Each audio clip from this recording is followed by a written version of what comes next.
Muy bien, entonces comencemos la sesión científica de esta mañana, en este homenaje a Samuel, con la conferencia del director del Centro de Investigación Matemática de Guanajuato, José Antonio La Peña, titulada Teoremas de representación en álgebra y topología.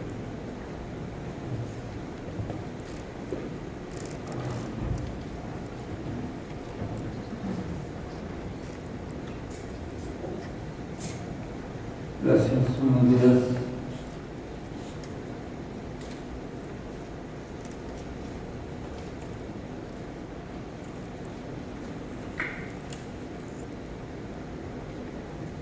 Es para mí un gusto, un honor estar esta mañana en esta celebración del trabajo de Sam Hitler. Algunos de ustedes estuvieron el día de ayer en la tarde, probablemente no todos, pero habrán escuchado el gran impacto que ha tenido el trabajo de Sam en las matemáticas en general, las matemáticas universales, pero en particular en las matemáticas mexicanas. Esto es mucho más valioso porque es un medio que todavía no madura completamente. La profesionalización del trabajo matemático pues se ha ido dando a lo largo de los años, pero él es un representante de la gente que ha hecho más aportaciones, que ha descollado de manera importante a nivel mundial y que ha influido en la formación de instituciones en México. Todo este trabajo es vital para la supervivencia, para el desarrollo de las matemáticas mexicanas. Bueno, vamos a entrar un poco en materia. Lo que yo quiero hacer en la charla es, comenzaré de manera muy elemental, tratando de que se entienda para todos. En algún momento voy a utilizar algún lenguaje un poco más técnico. Entonces, lo que quiero es que se capten algunos conceptos, no necesariamente los detalles. No sé, ¿están oyendo por este micrófono?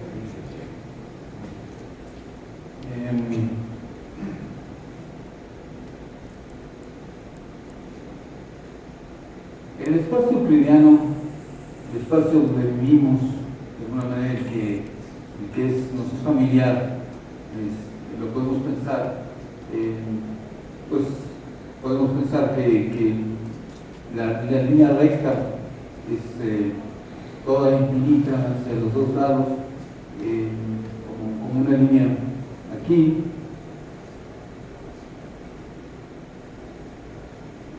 Es con la métrica normal, que tenemos una cinta métrica.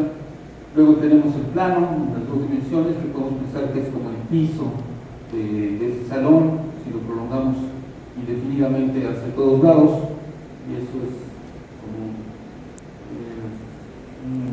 un nivel de esta estructura.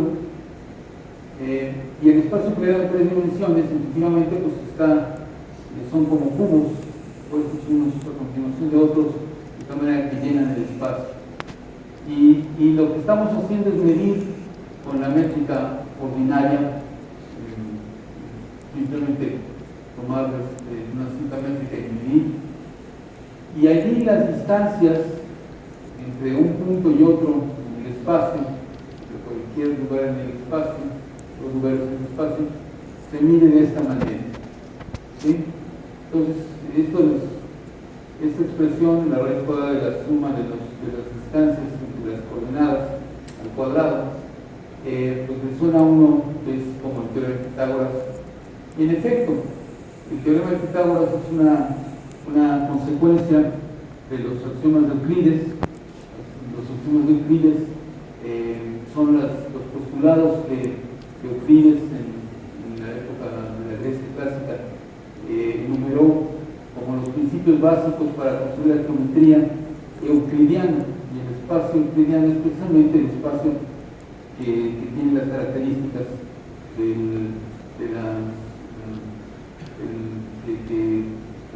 se cumplen los extremos de Euclides. Entonces, el teorema de Pitágoras es una muestra particular de esa situación.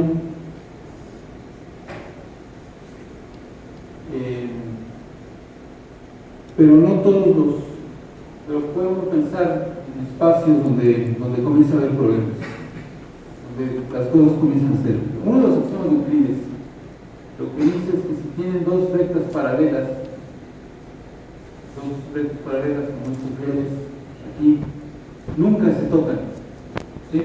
Entonces eso lo que quiere decir es que si tienen esa estructura de pisos, se van tan lejos como quieran, recorren kilómetros y kilómetros y kilómetros en esa estructura, y este riel nunca toca este riel, ¿sí? Dos rectas que no se tocan, que son paralelas, nunca se tocan. Entonces,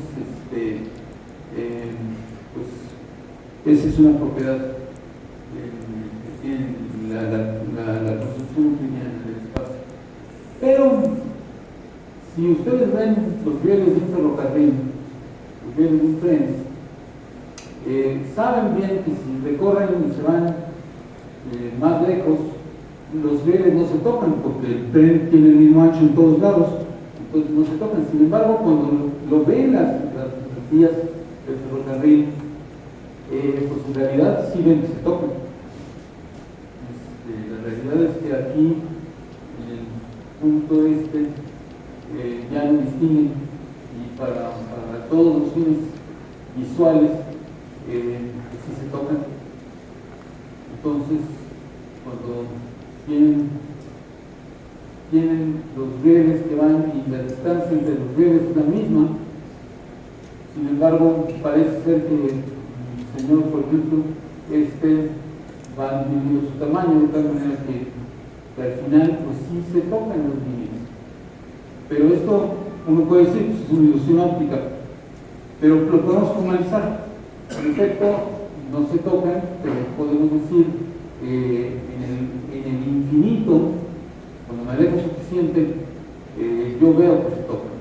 Entonces vamos a formalizarlo diciendo que en un espacio proyectivo, pensando en la proyección, voy a agregar el punto lo voy a formalizar, voy a decir lo agrego en mi espacio y formo otra cosa que ya no es el espacio euclidiano, porque allí sí se tocan las rectas paralelas y se tocan en este punto especial que le llamo punto al infinito.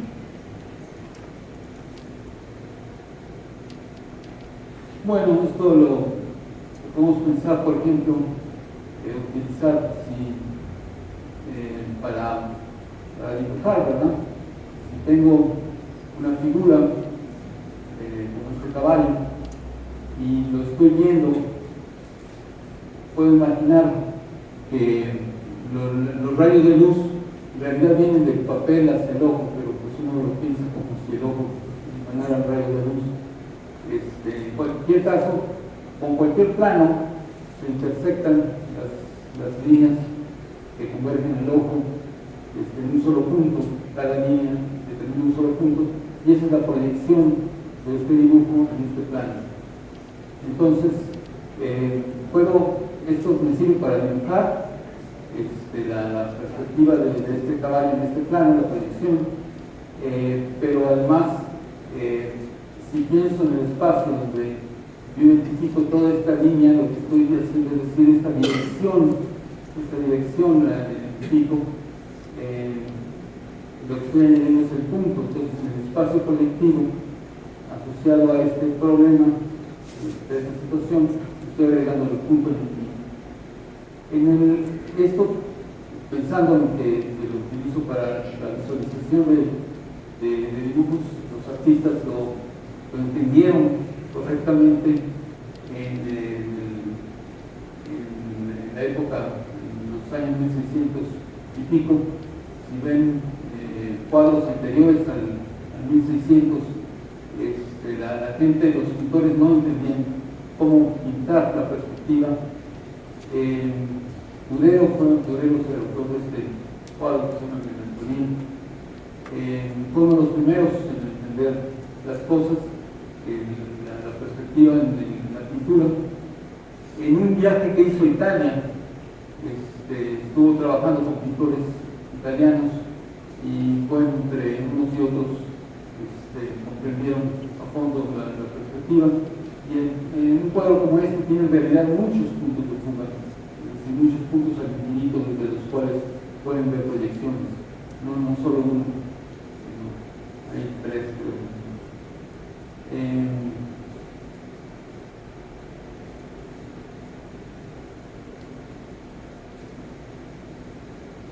Uno diría, bueno, ¿y en qué se diferencia esto de ese espacio donde estamos haciendo esa identificación observando el flujo infinito de la geometría común y corriente? Bueno, pues, por ejemplo, si tenemos un punto de proyección, un punto en el infinito, en este corredor, el señor mide lo mismo que la impresión es que tiene la misma estatura, pero si nos vamos al punto del infinito, en realidad si este señor lo proyecto a esta posición, a este plano del frente, pues son personas de muy diferente tamaño. Y esto, por ejemplo, se utiliza en ilusiones ópticas como esta fotografía donde la niña es la misma niña, ella está en una posición en el cuarto y digamos que su hermana gemela está en otra posición en el cuarto, pero desde el punto de donde estamos viendo el cuarto hace parecer que estas son paredes rectas, estas líneas son paralelas, cuando en realidad no son paralelas. Estamos haciendo como la transformación inversa de la proyección al infinito, estamos regresando a la forma ordinaria del espacio euclidiano, y entonces se deforman en los tamaños de las estaturas de los mundos. Bueno, todo esto se puede formalizar matemáticamente. Estamos haciendo una identificación de los puntos en el espacio con las rectas que pasan por cada punto, de tal manera que lo que estamos haciendo como el espacio de las orientaciones de los rayos. Formalmente, el espacio proyectivo de dimensión 2 es el cociente del espacio mediano de dimensión 3 menos el origen, es el punto desde el que estamos proyectando, donde hacemos una identificación, donde esta es una relación de equivalencia definida porque dos puntos en el espacio R3 son equivalentes si solo si uno es múltiplo del otro. Es decir, puedo encontrar un número real de tal manera que las coordenadas de uno las obtengo multiplicando por un solo número de las coordenadas del otro. Entonces, se puede formalizar matemáticamente esto. Bueno, ¿por qué es útil o interesante este tipo de espacios? O en general pensar en otro tipo de espacios. Voy a ver esto. Uno puede formar muchos espacios. Las matemáticas nos dan la posibilidad de, en lugar de quedarnos casados con el espacio que nos es más familiar, pensar en otras posibilidades, en otros espacios. Entonces, es tan simple como esto. Si tenemos el plano, podemos formar simplemente con cerrar el plano, identificando dos líneas, podemos formar un cilindro, ¿verdad? Entonces, podemos formar un cilindro. Si ese cilindro, en vez de identificarlo, este lado con este lado, lo identifico este lado con el lado donde recorro al revés de este lado, entonces lo que hago es hacer medio giro, lo que tengo ya es una banda de medios. Ayer se discutió mucho de esto. Entonces puedo formar un cilindro, puedo formar una banda de medios, si identifico este lado con este lado y este lado de abajo con el de arriba, formo un toro o una dona,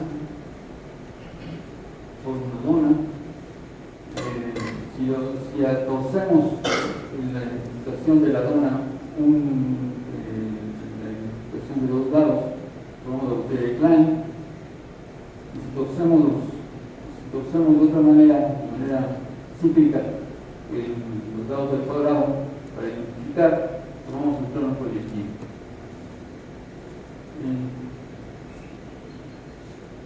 El plano proyectivo es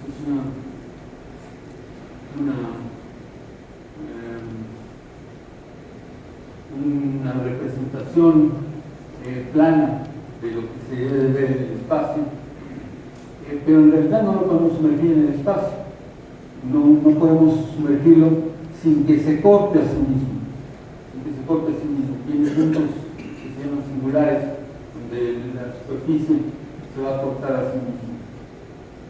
Bueno, pues eso es lo que pasa en el espacio real. Bueno, no es exactamente, pero cuando toman una situación del espacio real, pensar en dónde vivimos, pero en el nivel del universo, simplemente no es la geometría euclidiana no vale.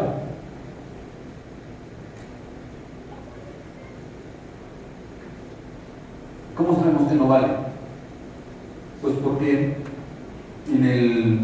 a principios del siglo XX se hicieron experimentos, se hicieron observaciones, donde por ejemplo durante un eclipse de sol se enfocaba una estrella muy lejana, se trataba de ver, como el eclipse era de sol, la luna cubría el sol y no me deslumbra, entonces yo puedo ver la orilla afuera del sol, la parte que ya no está cubierta por la luna, podía enfocar el telescopio y entonces veíamos estrellas que en principio están en el espacio detrás del sol, pero que no podría llover porque me las debería de estar tapando el sol justamente. Entonces si la luz se moviera en línea recta, pues simplemente no las veríamos porque están detrás del sol, pero sí las veíamos los astrónomos.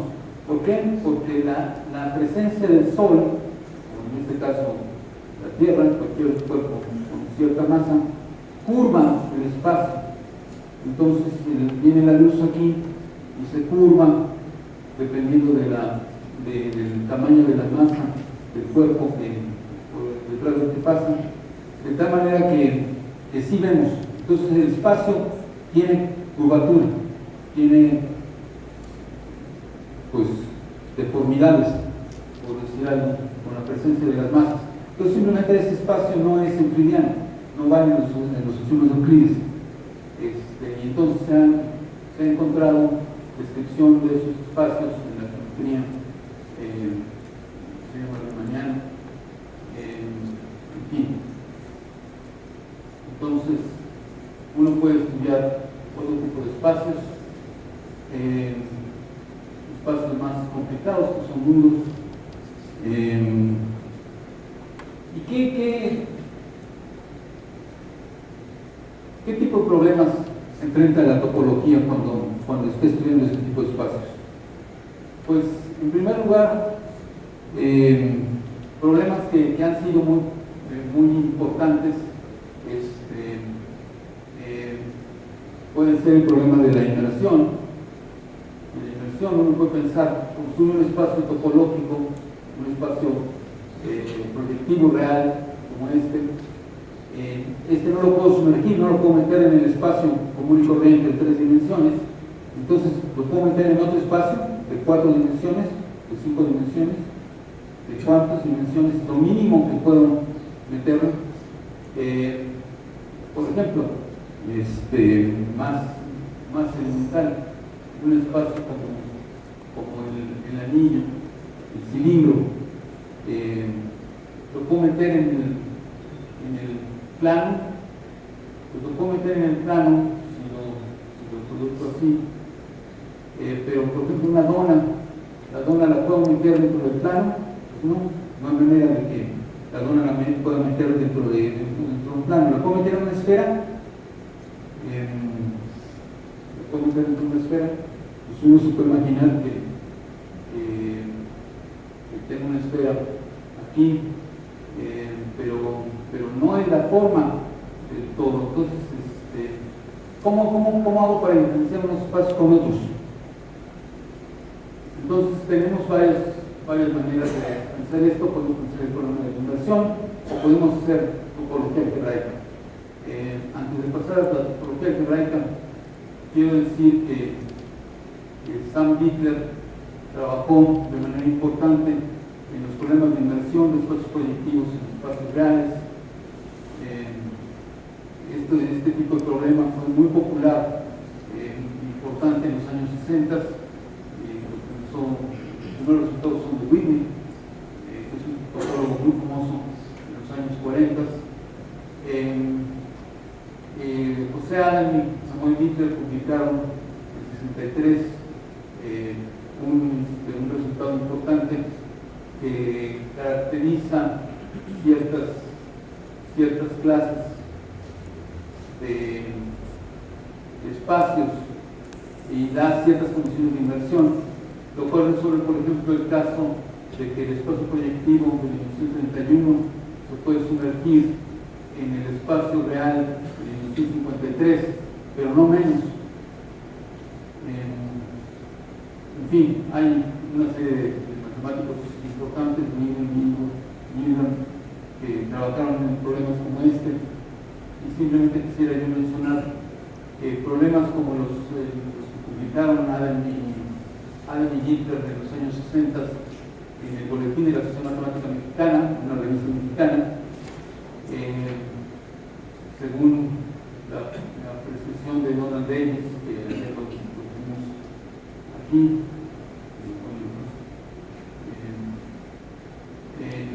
estos trabajos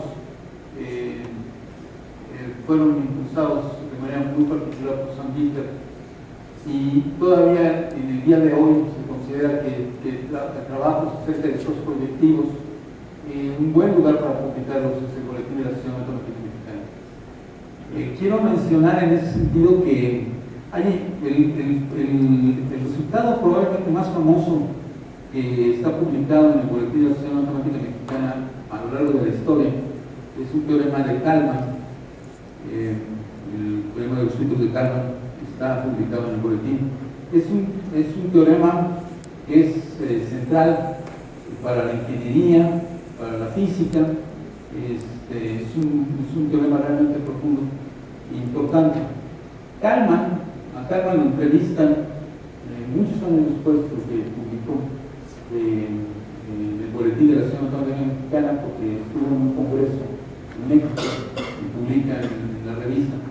Y él dice que de alguna manera, por casualidad, publicó en esa revista tan oscura, realmente me parece un poco despreciativa la manera en que Kalman opina del boletín, pero a diferencia de los topólogos algebraicos que como Sam Davis opinan que es la revista donde hay que publicar esas cosas, y eso fue gracias a los trabajos de Adam y Hitler en los años 60.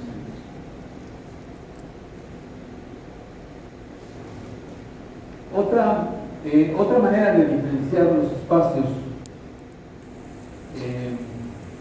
es utilizando la topología algebraica. No, ayer varios de los ponentes explicaron con calma que es la topología algebraica. Aquí nada más quiero hacer un par de observaciones elementales. Lo que se quiere hacer en la topología algebraica es asociar a los espacios topológicos construcciones algebraicas que me den otro tipo de información algebraica, donde yo pueda decir, bueno, pues este espacio topológico y este espacio topológico no son la misma cosa, porque la álgebra asociada a ellos es diferente.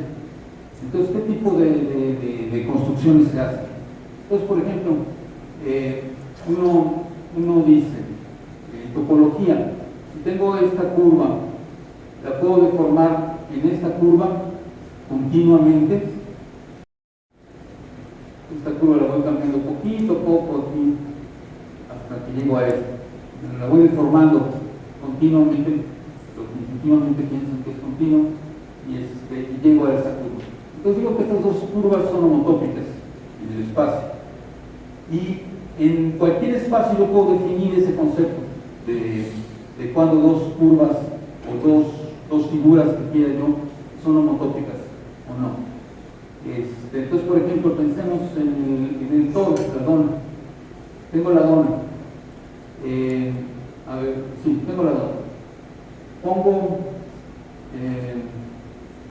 un círculo aquí arriba de la dona. Bueno, pues ese círculo lo puedo formar en otro círculo encima de la dona cualquiera, o lo puedo formar en el círculo que limita el agujero Entonces, tengo círculos que son homotópicos. Pero si ahora tomo este círculo que cruza la dona como cortarían una dona, una rosca, en esa dirección, y ahora pongo un círculo en esa dirección que rodea la dona así, ¿puedo deformar este círculo de arriba en este círculo que corta la dona? Pues no, porque lo voy a estrangular, de alguna manera me voy a atorar, ¿sí? A diferencia, por ejemplo, si ponen un círculo en una esfera, si piensan que tengo una esfera y pongo un círculo, pues ese lo puedo jalar, lo pienso como una soga, una reata, la aviento y la puedo ir jalando hasta que la contraiga a un punto. Entonces, esa propiedad de que pueda yo toda reata en la esfera contraerla a un punto, lo que decimos es que todos los círculos son homotópicos al punto. En la dona, dos círculos no los puedo contraer a un punto necesariamente, tengo dos círculos diferentes, donde no puedo transformar uno en otro. Entonces, de hecho, eso lo expresa diciendo que el grupo fundamental de la dona es Z por Z. Z denota los enteros. Entonces, bueno, aquí esta explicación es la misma que estaba dando. Y los topólogos lo que hacen para divertirse, calculan estos grupos que se llaman Pi, Z, Sn. ¿Qué quiere decir Pi, Zn? Sn. Esto es la esfera de dimensión n, entonces la esfera de dimensión 1 es la circunferencia, la esfera de dimensión 2 es la esfera como la piensan en el espacio, la esfera de dimensión 3 tiene una dimensión más, y así sucesivamente pueden pensar la n corriendo sobre todos los enteros, y la pi son la imagen de las esferas de dimensión i en la esfera de dimensión n.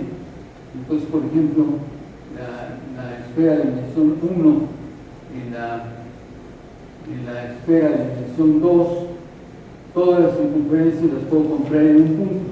Entonces usted está diciendo que pi1 de ese 2 es 0. Entonces es el 0 que toca en la tabla aquí. Y bueno, y se puede completar toda la tabla, se puede calcular, y esos son los grupos fundamentales de las esferas. Aquí lo que es importante es que estoy asociando un grupo donde el grupo, no importa que no sepan qué es, simplemente un grupo es un objeto algebraico, donde ese grupo es diferente para la esfera y para el toro, para la esfera y para la dona. Entonces, bueno, eso les dice que lo que practicamos ahorita de topología me permite diferenciar entre un espacio esférico y una dona. Qué bueno, ¿no? Porque las intuiciones que son diferentes. Bueno, pues el trabajo de Sam Winkler trata también de estas cuestiones, donde define espectros de espacios, donde el espectro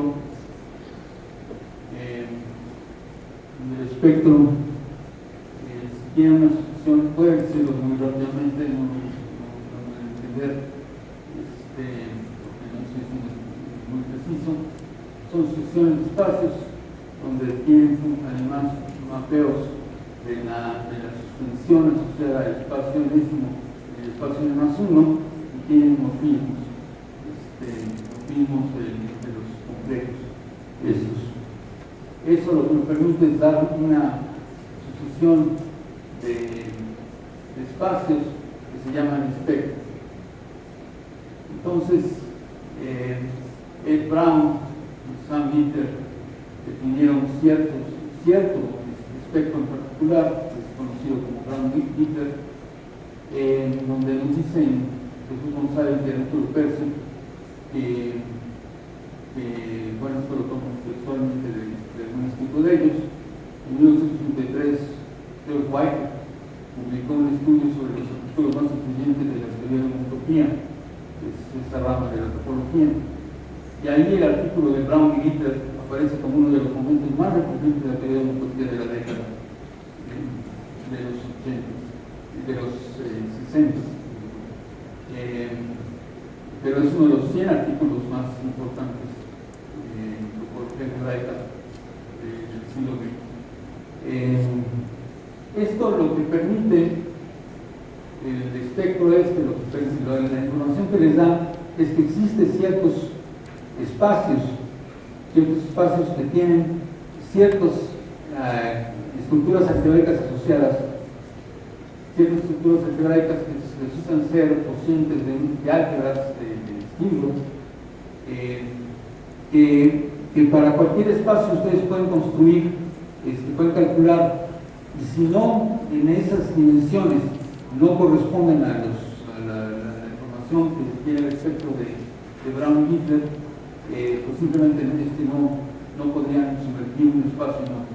Entonces les dan, lo que les está dando es reglas de prohibición para hacer inversiones. Entonces, justo ese tipo de teoremas que pueden hacer una inversión en el espacio euclidiano, de un dispositivo euclidiano, la información que les da el espectro de Gitter, de Brown-Gitter, es precisamente información para saber si pueden sumergir o no. Más bien información para saber que no pueden sumergir ciertos espacios en otros. Bueno, todo esto se puede algebraizar de manera más completa. Son los últimos 5 minutos, entonces no pretendo que me entiendan más que los expertos, pero para los expertos va a ser muy aburrido. Podemos formalizarlo en la categoría derivada. Entonces, una categoría A versus la categoría derivada A de A, donde se valen estas fórmulas. Se valen fórmulas de las extensiones entre dos espacios.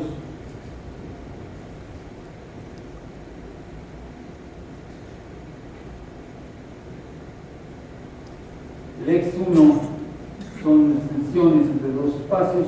Esta es una construcción homológica de estos álgebras. Se pueden ver como morfismos entre un espacio y la sigma de A, donde el sigma es un funtor que viene a ser la suspensión, por ejemplo, en este caso, en el caso del espectro de Gitter, de Brown-Gitter, resulta ser la suspensión de los espacios, de las suspensiones, la construcción esta, por ejemplo, aquí se tienen estas circunferencias, la suspensión de la circunferencia es formar estos dos conos pegados. Bueno, vamos a llamar que un funtor, una asociación de grupos abelianos a los objetos de la categoría, resulta ser un funtor representable si resulta ser de la forma OM algo. OM son los homomorfismos, son los objetos, los morfismos, la manera de comparar los objetos. Entonces, los teoremas de representación, y no de representación, sino de representación, de representabilidad, tienen que ver justamente con cuando un funtor, una manera de comparar dos categorías, resulta ser de la forma OM de X, la variable, ninguna variable no son interés. El teorema de representación de Brown, es el mismo Brown del teorema de Brown-Wheeler, lo que me da son condiciones para que una categoría triangulada que tiene un generador perfecto, en un instante digo qué es eso, resulte ser de la forma OM raya. Estos funtores son particularmente importados y son importantes. Y lo que me dice, por ejemplo, el que un funtor sea representable, por ejemplo, para la categoría, para el espectro de Sam-Wheeler, de Brown-Wheeler, lo que me dice es que existe un objeto que resultan ser los espacios, que también se llaman de Brown-Wheeler, que representan a los objetos que en la homotopía son el espectro de Brown-Wheeler. Bueno, entonces estos son teoremas de representación. El teorema de representación de Brown, que fue probado unos años después, va de alguna manera aparejado con el espectro de Brown-Wheeler. Y para terminar, nada más quiero mencionar, bueno, este teorema de Brown de representabilidad se puede escribir de una manera más topológica, de alguna manera olvidándose, por ejemplo, si se trabaja en espacios CW, en complejos CW, que son un cierto tipo de espacios topológicos que son relativamente fáciles de trabajar, no necesito pedir la existencia del generador perfecto. Un generador perfecto es un espacio que tiene ciertas propiedades, pero que en espacios, por ejemplo, CW, se garantiza que existe. Quiero mencionar que esto tiene paralelismo con teoremas en álgebra. Quiero dar una muestra de ese tipo de teoremas. En álgebra, si toman un morfismo de álgebras de A y B, eso me da una manera de entender los módulos de B como módulos sobre A. Entonces, esta categoría la puedo pensar como una subcategoría de los módulos en A que cumple ciertas restricciones para hacer módulos sobre B.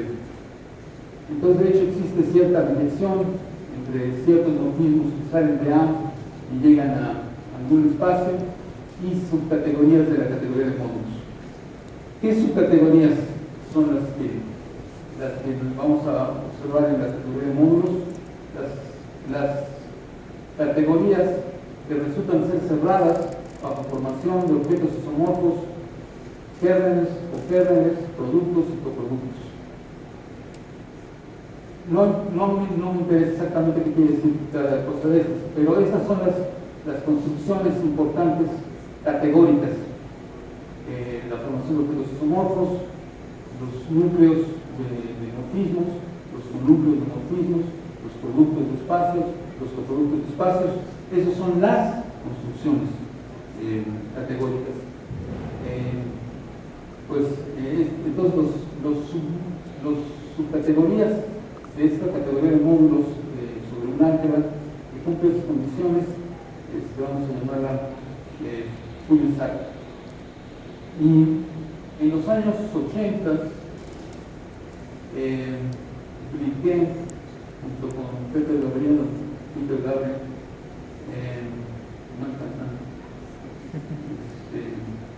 un resultado que implicaba que las categorías que son completamente exactas de categorías de módulos resultan ser categorías de módulos a su vez, es decir, esta biyección. O sea, esto se puede interpretar como un teorema de representabilidad, exactamente un paralelo del teorema de Brown. La demostración, quiero enfatizar una cuestión, es un poco sorpresivo, porque utiliza matemáticas que parecen no tener nada que ver con el álgebra, son matemáticas asociadas a la lógica, más bien. Hay una, a ver, en álgebra estamos formando, en categorías estamos formando los productos, los subobjetos y los objetos cocientes. ¿Sí? Se nota por H los cocientes, S los objetos y P los productos. Si forman HSP de cualquier objeto, es decir, todos los productos de este objeto, de esta categoría, luego todos los subobjetos de la categoría PD, y luego todos los cocientes de la categoría SPD, resulta que esa categoría es cerrada bajo H, S y P. Y eso implica, según lógica general, que esta categoría la puede uno expresar como una categoría, como una categoría de clases ecuacionales, es decir, de objetos que satisfacen una serie de ecuaciones que resultan ser las ecuaciones de un álgebra de hecho es cociente de esta. Entonces,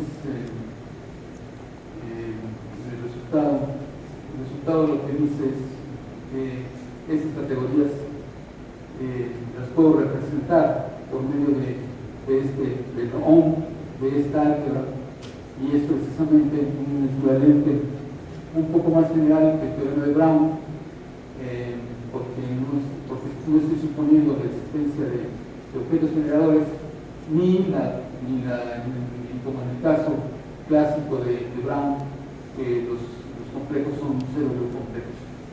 Entonces, bueno, quería mencionar ese paralelismo.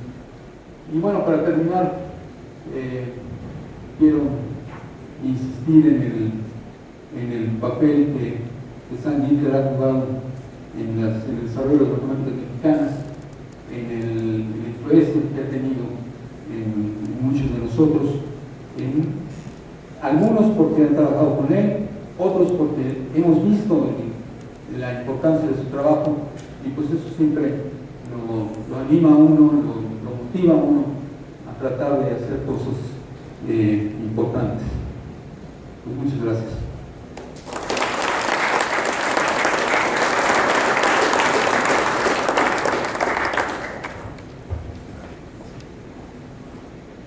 Una pregunta para el profesor de la Pérez. Bueno, agradecemos otra vez su participación. No, gracias. Proyectos. Santiago. ¿Santiago? Está ya por la cámara. ¿Cómo? En el boletín de la Sociedad de Matemática